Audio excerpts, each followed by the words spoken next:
Hello and welcome, everybody. Now, we've been in this COVID pandemic situation for about a year and a quarter now. And while there is definitely an infection on the outside, one thing that is also perhaps not spoken about as much is an infection that doesn't have a virus, an infection that is purely to do with our mental well being.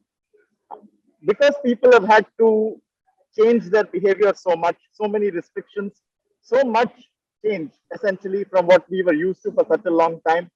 It takes a little bit of getting used to, and a lot of people cannot cope. Many people who think they have coped also have issues they probably don't know about. Now, today, to talk about our mental states, we have with us a very special guest. Mr. Anand Chulani is with us. He's a motivational speaker. He's very well known as a success coach. He also deals in peak performance, and he has been working with IPL teams to get them going. He advises families who run businesses, prominent families. He is, I think, at this point, the perfect person to speak to and to bounce off a few questions for different sets of people to help them through this. I'm going to get straight to my first question. Thank you so much, first of all, Mr. Chulani, for being with us. Now, mental health is a very, very big concern, whether people Yes. admit it or are conscious of it or not. I remember fairly early in the pandemic, Michelle Obama said that she felt that she was in some form of depression. And from whatever I've seen, I feel like I tend to agree with her. Now, what would you say? This pandemic and our ability or inability to end it conclusively, how has it affected people's mental health? Oh, to me, the mental health effect of the pandemic is the silent killer. Because, of course, we understand that, right? Not having oxygen, having COVID, all those things affects your health. I mean, we know how many people are suffering in pain, ICUs, or have lost people, during this pandemic. But to me, and of course, we have vaccines right now, right? In terms of what we're trying to get vaccines to help people and all those things to help people physically. But we need a mental vaccine as well, because we're not just fighting COVID, we're fighting the fear of COVID. And that's a big piece. And we're fighting the anxiety, the stress, the worry, the tension, the depression, the sadness that comes with seeing so many people affected by it. So it's COVID, in my opinion, COVID will be with us for a couple of years. But the mental effect of it will be with us for even longer, because the scarring of children who've lost family members, of people who've not been able to have, connect with people, or being separated from them during what's happened, that mental impact is greater. And to me, we need to treat that. The physical vaccine is great, but we need the mental vaccine too. Right. I'll ask you now about different sets of people. Now, Sure. I'll start off with a set that probably has dealt with the most uncertainty with regards to what they do in an everyday basis and what they are doing in life. That is students. Now, school students as well as college students, they don't go to their schools and colleges anymore. They do not know whether or not they will have to write their exams. Some of these exams are extremely important in determining which direction their life takes. So, can you analyze this situation, share some pointers perhaps, and let us know for their overall mental health, what can they do, all their various pressures considered?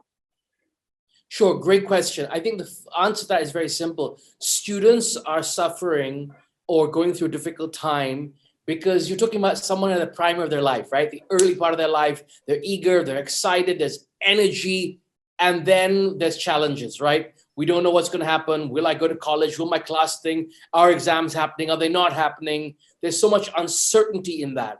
And we as Indian young people have all been trained to have clear direction in our life, clear focus. The question we're all asked is, what do you want to be when you're older? And we're asked that at a very young age. To me, here's the thing. We got to get away from the stress of it. And what I mean by that is this. There's a great phrase I always tell people, God's delays are not God's denials. And I say that because your future, if you're a young person, student watching this or hearing this, your dreams have not been denied. They may be delayed. And that doesn't mean they won't happen. So even though you can't see them, even though you don't know when they will happen, in your mind, you have to schedule them. In your mind, you have to visualize them. In your mind, you have to create that thing there. So every night before you go to sleep, close your eyes, visualize that dream, see yourself at that university, see yourself at that job, see yourself taking that exam and doing great in it, visualize it, squeeze your fist and say, I'm a champion. And that in itself will keep you in a positive state of mind. You see, the world may not give us external certainty right now, but we can create internal certainty. Right. All right. I think that's very useful advice and some very wise words. Just going a little bit younger than them. People are Sure. very, very worried about their kids, maybe toddlers to preteens. Parents are very worried. They're also being told that the third wave may infect children more. But coming to the mental health of their children, how do parents of young kids ensure that their children are not, like you're saying, mentally scarred or don't have any long term effects out of not experiencing a normal childhood? Well, I think for one thing, we have to get away with this concept of normal childhood. The world is very different. This is not the same world that it was 2 years ago. So I think we have to adapt our mindset is the first thing. And the second thing I would say is this. There are two pieces here, two questions you're asking me, one for the parent and one for the child. For the parent, the biggest service you can do to your child is to live with courage. Because that's your child is what does a child do? A child looks to their parent for certainty. They look to them for the answers, just like a population is looking to the government. We're the children looking to our government, which is the parent, for answers. Sometimes the parent doesn't have all the answers, so they're figuring it out. We have to have patience with the parent as a child. And as a parent, we need to come with courage, because that's what our child will give that child strength. To teach them, if the parent is fearful and scared all the time, remember, children don't look at what you say, they look at what you do. They see how you behave. That's the greatest learning. Communication is 55% body language, 38% your tone, 7% words. So it's not just your words to your children, parents. It's your body language when you're around them. It's the tone. If you're stressed and worried, they'll pick up on that. They'll feel that. Calm yourself. I've got some great techniques I can give people if you want. There's some pieces you can do to calm yourself, to put yourself in a great state, and then interact with your children. Don't give them fear. There's already enough fear going around. Don't feed them fear. Feed them courage every day. And the second thing is, in terms of the child, is to understand that one thing, children are resilient and children will be fine. I recommend everyone to look through what I did an Instagram live with Abhishek Bachchan 2 days ago, and he talks about him and his daughter. I think the main thing is this, is teach your children, don't be scared of the pandemic, but help them use it as an opportunity. What is a parent's job? To teach a child life lessons. Well, use this as an opportunity to teach your child life lessons that will be with them for the rest of their life. Stories of courage, stories of faith, stories of belief in themselves, stories of having hygiene standards, whatever it may be for you. Right. Now, what has happened, Anand, is that over the last year and a half, the outside world, what used to be the real world, is now become the sort of dystopia that you venture into once in a while. And social media, news media, the online world has sort of become the real world for many people. Like, look at us. Yes. We are having an interview, which we perhaps would have been having face to face a year and a half back. Now we're doing it over Zoom. Zoom wasn't even a thing a year and a half back. How does social media, people living on the internet all the time, how does that affect mental health? What do you say? Oh, that's a great question. I think it's, to me, one of the greatest triggers of it. But here's the thing. Before COVID, social media was affecting people's social health, mental health. And I'll tell you why.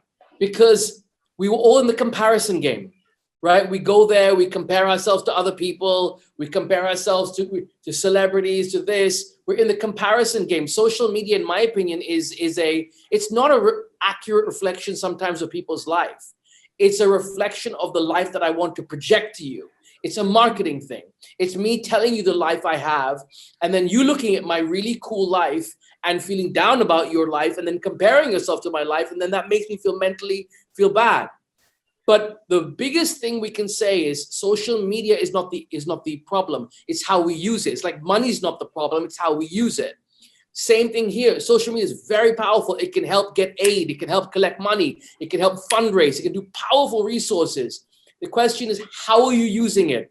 Are you using social media to bring down your self-worth and compare yourself? Are you using it to create more fear in your body by looking at all the stories of horror out there? Are you using it to be more worried? Are you using it to lose certainty? Or are you using it to get information? Are you using it to get hope? Are you using it to connect with people? Are you using it to contribute? Are you using it to go to, like, for example, my channel and learn or get some tools? What are you using it for? Make social media work for you and serve you rather than the other way around. All right. Now, Anand, you are a success coach and a motivational speaker. I feel like people right now, they really need something to believe in. I think they're scared. Many of them have dealt with personal tragedies. Many of them have seen enormous harm being inflicted by this virus and its effects around them. Uh, what do you think in a situation of such doom and gloom? What would you prescribe, so to say, as a mental health expert and a motivational coach? God, I appreciate it. First, can I just correct one thing? So I'm a success coach. I'm a speaker, but I hate the term motivational speaker. I call myself an activational speaker because motivation requires someone from the outside to keep making you feel good about you. My job is to activate what's already inside of you, to activate your strength, to activate your confidence, to help you be the master of your own self. And also, yes, you're right. I'm an expert in mental health, mental well-being, and mental strength. And I've done this for 20 years and now work with over 500,000 people of 30 countries. My biggest advice right now would be this. This virus, this pandemic is a pattern. And I say that because the world goes through cycles. Everything is cyclical. Right? Every season is cyclical, spring, summer, right? We go through seasons. Right now we're in winter in the world, but the world has been through winter before. There's always a spring. There's always an upturn. Any economy goes down, it always comes back up. So what I would say to you is what you're seeing now is not what the world will be. It is the season the world is in. So my biggest advice for people right now is, if you think it's spring or hope it's summer, you'll go outside and you'll freeze. Embrace winter. Winter has power to it as well. Winter as a season brings us closer as families, brings us closer as communities. Use this time to create straighter connection with people around you. If you have businesses, with your customers. If it's with your family, it's with those people. If it's with your team, it's with your team. Whoever it is in your life, bring them closer to you. This is the time of increasing love and connection. Love, in my opinion, is the oxygen that we as human beings need to survive. And that oxygen is available to all of us. So is the mental vaccine, and there are different mental vaccines. We have determination, we have faith, we have self-belief, we have courage, we have hope. All these are mental vaccines. And the great thing about these vaccines is you can combine whichever one you want. And they're all within you. That supply will not run out. The mental vaccine is abundant, it's endless, and it's in you. Use it. Right. And then now, what is the correlation between physical health and mental health? And especially in pandemic times, when people cannot maybe glean the benefits of physical health onto their mental health, they're finding it difficult to reflect that. What would you advise them? How do they get over this? Got a great question. Well, I would say one thing, first of all, I would say, remember, health is a piece, but health is also a reflection of your energy, right? So what I would say is we have, instead of two things, we actually have 4 areas to focus on. Our spirit, our heart, our mind, and our body. And all 4 are, and so I call them the 4 charges of energy: spiritual energy, mental energy, emotional energy, and physical energy. And the biggest thing I can tell people is you've got to charge yourself right now in all 4 batteries. Sometimes we've had 8 hours of sleep at night, but we wake up the next morning exhausted. Why? It's not because we're physically exhausted. It's because we're mentally or emotionally exhausted. You need to charge the right battery. It's like taking a Samsung charger and sticking it in an iPhone. The wrong charger won't work. You need the right charger for the battery. And the first thing I can tell you, if people go to my website, www.anandchalani.com, you put your contacts in, my team will send you a 20-minute audio on how to charge each battery of yours every day. It's 20 minutes and it'll give you the tools. Instead of just trying to do everything for one battery. Of course, your physical battery is very important right now.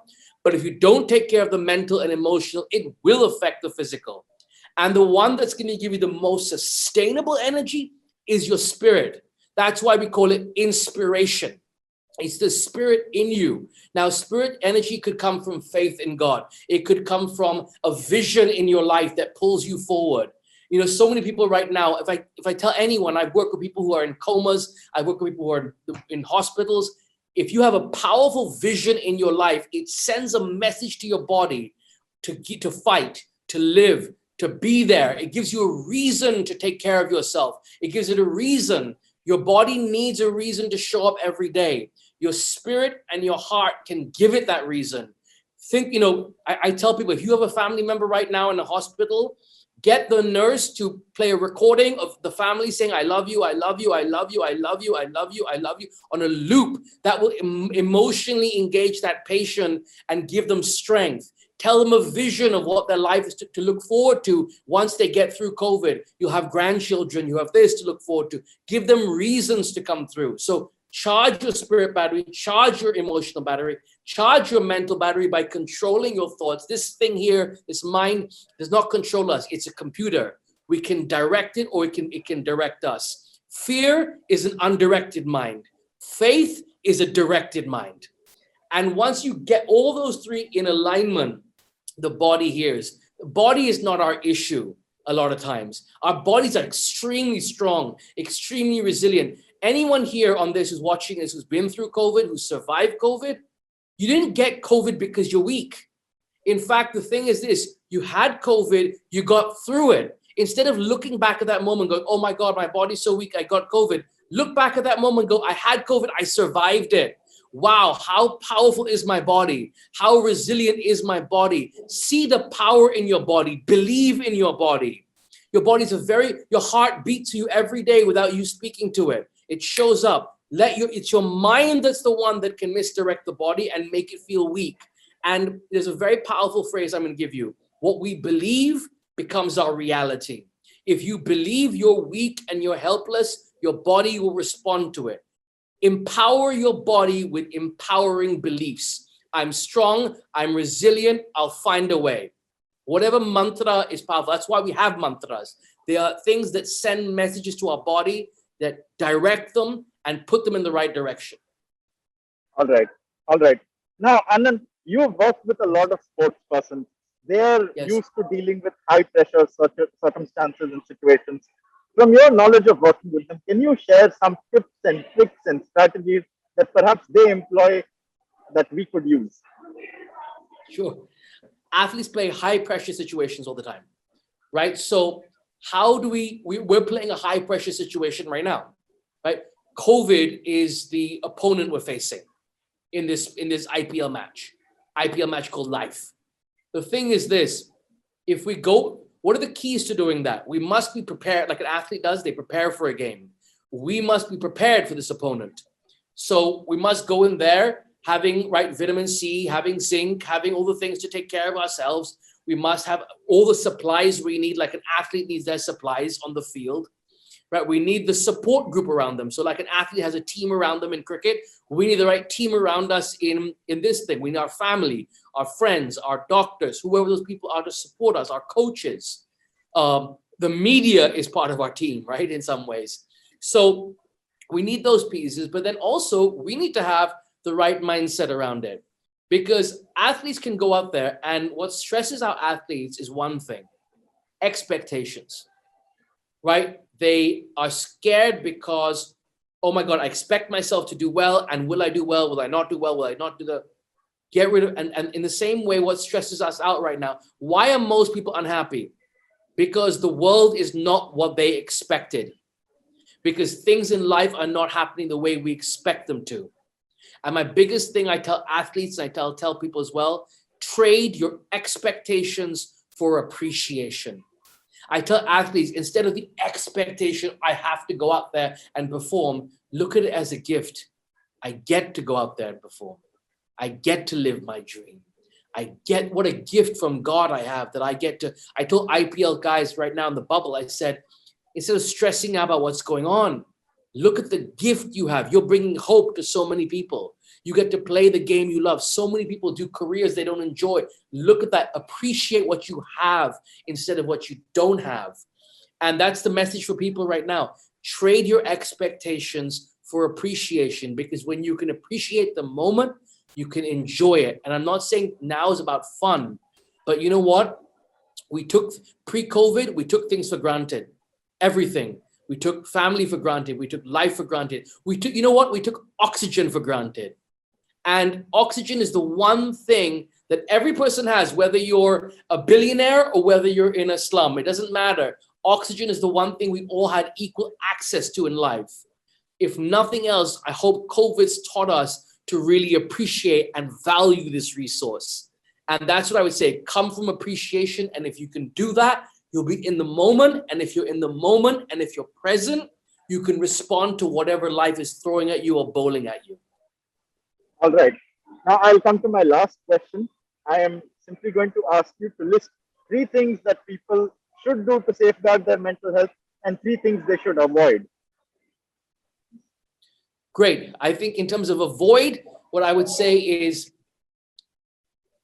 if you're going to go to the media, if you're going to go to social media, make sure you're going there to collect information, not to collect fear. So discipline yourself. For example, I watch the news for about 20 minutes a day. I'm very strategic. I go there to collect information, so I have it, so I use it. It's, you know, if we just get ourselves caught in a loop of what's going on there on social media, as I said earlier, you can get pulled by it. So, you know, the more, and also the other thing is, let's not keep feeding the fear. You know, every dinner table, every time we have dinner, COVID cannot be the only topic of conversation. Because how about your child is in front of you, or your wife is in front of you, or your husband's in front of you, or your parents are in front of you? Take this moment to learn about them, to connect with them, to spend time with them. So that's what I would say is the negative is stop feeding the fear of it. Stop making COVID the only thing that you focus on. That's the don't. And the do would be look at the things you do have in your life right now and fully embrace them. You know, if your parents are still alive and with you, see that as a gift. We don't know what tomorrow is going to happen. Enjoy that time with them. Express to them how much you love them. Use this opportunity right now. There's one phrase I love, which is, regret from something we've done can be erased with time. Regret from something we have not done is eternal. Do not live life with regrets. Use this day, use this moment to express everything you need to express, to go for your dreams, to make things happen. So the on this side, the to-do is use the moment. The don't is don't indulge in feeding fear. The second thing I would say on each side is, in terms of the don'ts, I would say, don't see yourself as a victim. You know, because if you see life as happening to you, then you'll feel like a victim. I'm a victim. I can't do anything. Life's happening to me. And that will make you powerless to change anything. You will feel a sense of helplessness, and that will affect your mental health. The flip side is see yourself as a champion. See yourself as someone who's in control of their life. You cannot control the vaccine supply in India. You cannot control certain things, but what can you control? You can control the food you put in your mouth. You can control what's in front of you. You can control helping your neighbor. You can control, what can you control? Focus on what you can control and be a champion of it. And the biggest thing you can control is you and your own health. You want to be an inspiration to your parents whose health is not great? Take care of your own. You taking care of yours will teach them by your actions, not your words, to take care of their own health. The third thing on both sides, I would say, is don't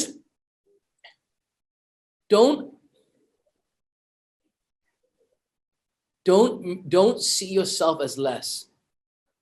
And why I say that is, it's easy to be intimidated by COVID. It's easy to be bullied by COVID. And what I would say is, no one should be bullied. We are the human spirit, and we are greater than any disease. And we have gone through diseases. We've gone through, the Black Plague. We've gone through all these things in history, and we've survived. We are a human spirit, and we are resilient. And the thing I would say is, don't minimize who you are.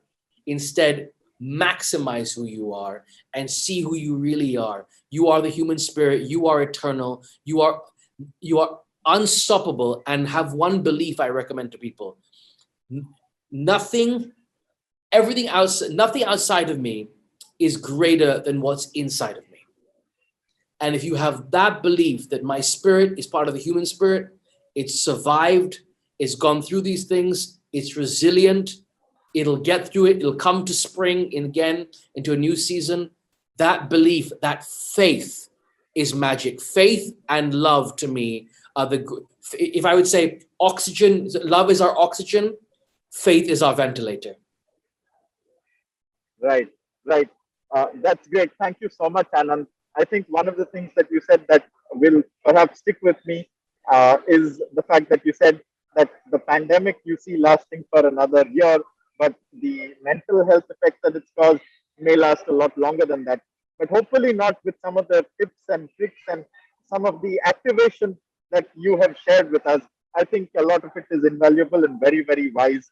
And thank you so much again for Sure. joining us. The one thing I would love to add is this, is the effect of mental health. You're stressed and worried and anxious all the time. Here's what's going to happen. You're going to create adrenaline. You're going to create cortisol. You're going to create all these things that don't help your body. If you're in a happier state or positive state or hopeful state, you create dopamine, you create serotonin, and those things will heal your body. I recommend everyone. I'm on Instagram every day. I'm doing a series called Courage Under Challenges on Instagram, where I interview Abhinav Bindra and Abhishek Bachchan, more people. I'll give you tools. There's a tool you can use out there that I call the peace tool. It's on the session I did. It's on my Instagram. It will instantly bring down your anxiety levels.